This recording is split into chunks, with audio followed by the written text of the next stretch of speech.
হয়ে গেছে, আমি পরিবারকে উপরে নিয়ে গেলাম, ডিএফসিতে নিয়ে নিচে আসলাম, ওই কর্নারে বলতেছে 500-700, এখানে টিকিটের দাম 250-300, 500-700 কথাটা কেন আসবে?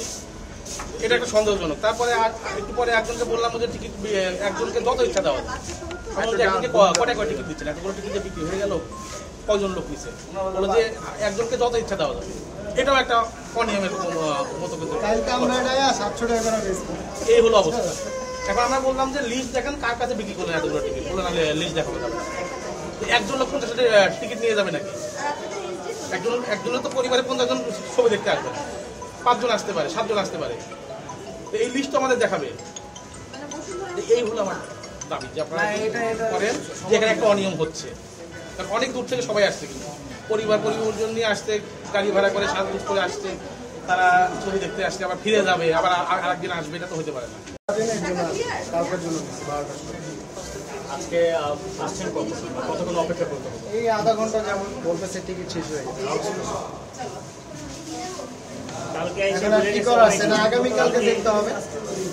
আপনি কি গতকালকে আসছি, এসে ধরে গেলাম টিকিট নাই, তো আন্দাজে আজকে হয়তো আসলে পাবো। তো আমি প্রায় 1টার দিকে আসছি, এখানে আমরা 3 ফ্রেন্ড আসছি, এসে টিকিট নাই। তো বললাম যে 8টার শো দেখান, উনি বললো যে না 8টারও নাই, সব বুকিং হয়ে গেছে হাউস। তাহলে আপনি কালকে নিতে পারবেন, কালকে কখন দিবেন? কালকে ওনারা 12টা বাজেও টিকিট দিতে পারবে না, মানে 12টার পরেও দিতে পারবে, কিন্তু 12টা বাজে দিতে পারবে। তো ওই টিকিটগুলো কোথায় গেল? আমার দাবি আমি প্রত্যেকদিন আসবো চলে যাবো এভাবে তো হইতে পারে না। আসছি এখান থেকে আপনার বাসা প্রায় অনেক দূরে, তো গাড়ি ভাড়া আছে, জার্নি আছে, সব মিলাই দিলে যখন আসার পরে যখন টিকিট পাই না, তখন এটা ক্লান্তি লাগে, মানে বিরক্ত ফিল। হ্যাঁ, তুফান সিনেমার জন্য আসছি। আর আমি তো ভাবি নাই যে এরকমটা হবে, যে কালকে এসে ঘুরে গেছে, আজকে এসে ঘুরে দিতে হবে, এরকমটা তো ভাবি। ভাবছি যে ঠিক আছে আসলে পাবো। তো 1টা বাজে যেহেতু আসছি, ওই হিসাবে তো আমরা 2:40 না পাই, 5:30 পাবো, ওইটাও পাই না। 8টার টিকিটও নাই, এটা কোথায় গেল টিকিট? 8টার টিকিটও নাই। আমি এখানে 1টা থেকে ঘুরছি, অথচ আপনি দেখেন যে টিকিট ব্ল্যাকে কিন্তু অনেক বিক্রি হচ্ছে, ব্ল্যাকে বাইরে বিক্রি হচ্ছে। হ্যাঁ এরকম আছে।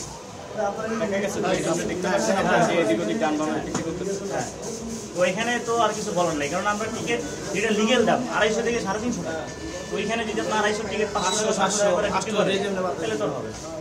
যারা হচ্ছে যে টিকিটগুলো বিক্রি করছে এরকম করে কেউ আসার না, এখন তো এখানে আসা ক্যামেরা দেখলে তো জানেন ও যে বাইরে মনে হয় ঘুরতেছে ওরাই, তো এখানে আর আমাদের বাইরে আছে, বাইরে আমরা আসতেছি যাইতেছি, আবার কালকে আসবো, পাইলে দেখবো, তাহলে আর কিছু।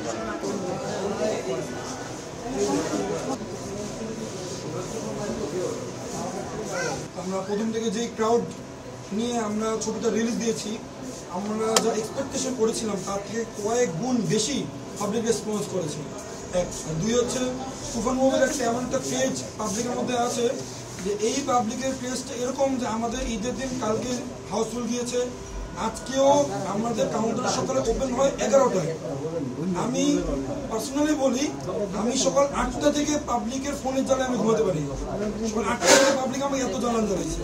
তো 8টা থেকে আমি কাউন্টার 10টা বাজে খুলেছি, 10টা থেকে আজকে 300 ফুল আমাদের, আগামীকালকেও অর্ধেকের বেশি সব ফুল অলরেডি হয়ে গেছে। আমাদের হলের আমাদের যতটুকু ধারণা যে আমরা যতটুকু কাস্টমার থেকে যে কয়টা আমাদের কাছে চায়, আমরা ট্রাই করি যে একজন পাবলিক যদি ফ্যামিলি নিয়ে 10 জন আসে বা 20 জন আসে, আমাদের হলে যে রেগুলার যারা কাস্টমার আছে এরা কিন্তু মিনিমাম অনেক বড় বড় গ্রুপের। এর আগে স্ট্যানফোর্ড ইউনিভার্সিটির 143 জনের গ্রুপ আসছে, এরকম 120 জনের গ্রুপ আসে। তা আমাদের এই গ্রুপগুলোকে টিকিট দেওয়া লাগে, ওরা নিয়ে যায়, ওরা আগে থেকে আমাদের রেগুলার কাস্টমার। সো তুফানের ক্রেজ অনেক বেশি, সামনে কই যাবে জানি না, তো অনেক ভালো সেল হচ্ছে। টিকিট ব্ল্যাক নিয়ে একটা আলোচনা উঠতেছে, এটা সম্পর্কে আসলে টিকিট ব্ল্যাক নিয়ে যদি আমি বলতে চাই, তো সেটা হচ্ছে যে আমি আমার কাউন্টার থেকে কোনো এক্সট্রা টিকিট কাউকে কিন্তু দিই না, আমাদের দেওয়া নেই, আমাদের অথরিটি নিষেধ আছে। এবং ব্ল্যাক হচ্ছে আমরা যতটুকু পারি আমাদের সাধ্যমতো ক্ষমতা মতো চেষ্টা করি এটা যেন না হয়, যেটা জিনিসটা অনিয়ম হয়। এই অনিয়মে আমরাও কিন্তু চাই না যে একটা পাবলিক তার ফ্যামিলি নিয়ে এসে রিটার্ন চলে যাক, বা 250 টাকার টিকিট 400 টাকা দিয়ে দিল, সেটা আমরাও চাই না। কিন্তু কিছু অসাধু লোক থাকে যারা শুরু থেকে এই কাজটা করে থাকে, ওদেরকে আমরা অনেক ট্রাই করি, পুলিশের খবর দিই, বাকিটা তো এখানে অনেকে দাবি করতেছে যে আশেপাশের মধ্যে ব্ল্যাক যার টিকিটটা সেল করতেছে আর আশেপাশে ঘুরতেছে ফিরতেছে এবং এর এক একজন 500 করে বলতেছে। আপনাদের সিকিউরিটি কি এত পরিমাণে স্ট্রং আছে যে তারা আশেপাশে গার্ড দিচ্ছে যে ব্ল্যাকটা যাতে সেল না হয়?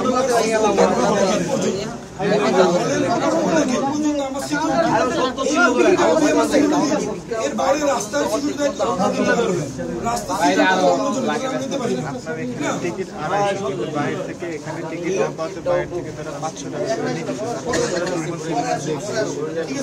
আচ্ছা, এবং আরেকটা বিষয় আছে যে এরকম ব্ল্যাকে যে টিকিটটা সেল হচ্ছে ম্যাক্সিমাম বলতেছে 500 করে তারা কিনে আনতেছে, 500 করে সেল করছে। এখন নিয়ে আসছে আমি বলি যারা টিকিট ব্ল্যাক কিনে আনে ওদেরকে আমি রিকোয়েস্ট ওরা কেন টিকিট কাটবে? আমার পরের দিন 100 টিকিট খালি আছে, পরের দিন টিকিট নিয়ে যাক। যেমন গতকালকে আমার হাউসফুল হয়েছে, যারা টিকিট পায়নি তারা আজকে সারাদিন টিকিট নিয়ে গেছে, আজকে সকাল থেকে যারা সরাসরি কালকে টিকিট নিয়ে যাচ্ছে। আপনি একদিন পরের দিন আপনার সমস্যা হচ্ছে না, আপনি ওই সময় কেন দেখাবেন? আমি রিকোয়েস্ট আপনি টিকিট এখন নয়, আপনি পরের দিনে শো নিয়ে যান, পরশু দিন কালকে খালি আছে হল নিয়ে যান, ওদের কেন কিনবে টিকিট?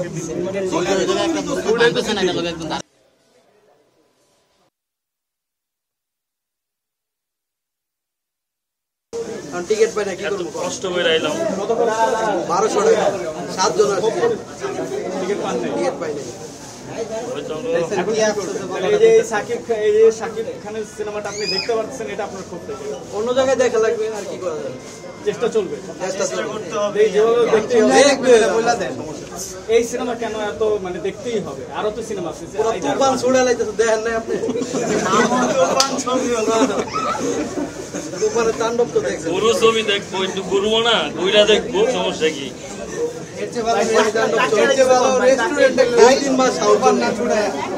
টাকলার মাথায় সবাই ডিম মারুম ভাই, মানে টাকলার লাগে যত ঝামেলা।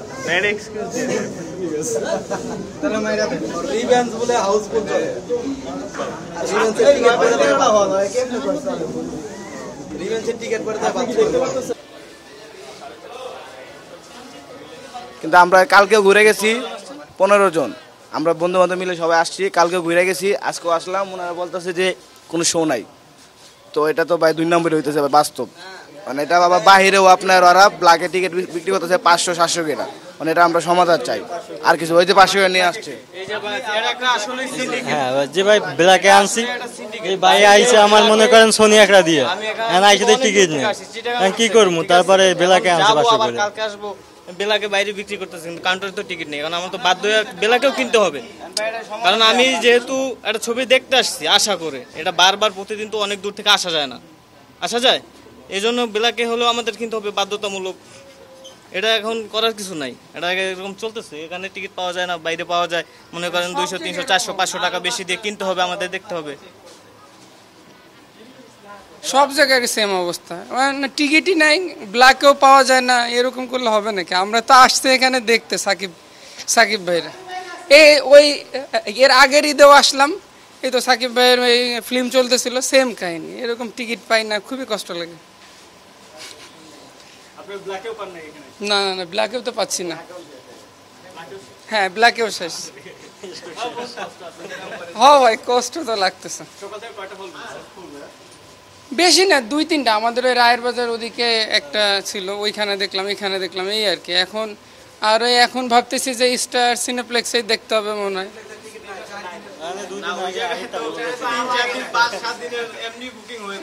এটা তো হলো না, কাজ হলো না কোনো।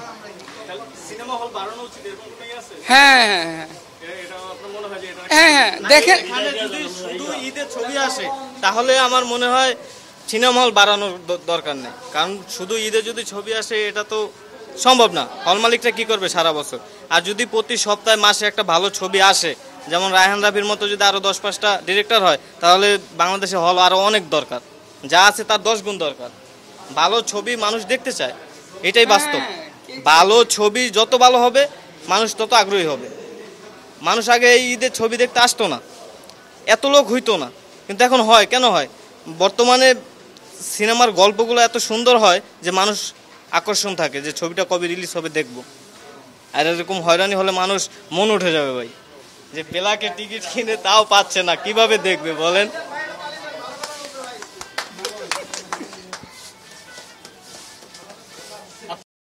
সারাদিন পরিশ্রম করি, আমাদেরও তো জীবনে আনন্দ আছে, আকাঙ্ক্ষা আছে, আশা আছে। আজকে ঈদের পরে দ্বিতীয় দিন, হ্যাঁ আসছি একটা ছবি দেখবো, টাকা যতই যাক না কেন, 500 যাক 1000 যাক, হ্যাঁ আমরা সাধারণ মানুষ হলো, আমাদেরও একটা কিন্তু আশা আছে, আকাঙ্ক্ষা আছে, একটু হাসি আছে, আনন্দ আছে। এখন এখানে আসে যদি টিকিট না পাই, এর মতো আর দুঃখ আর জীবনে কোনো কিছুই নাই।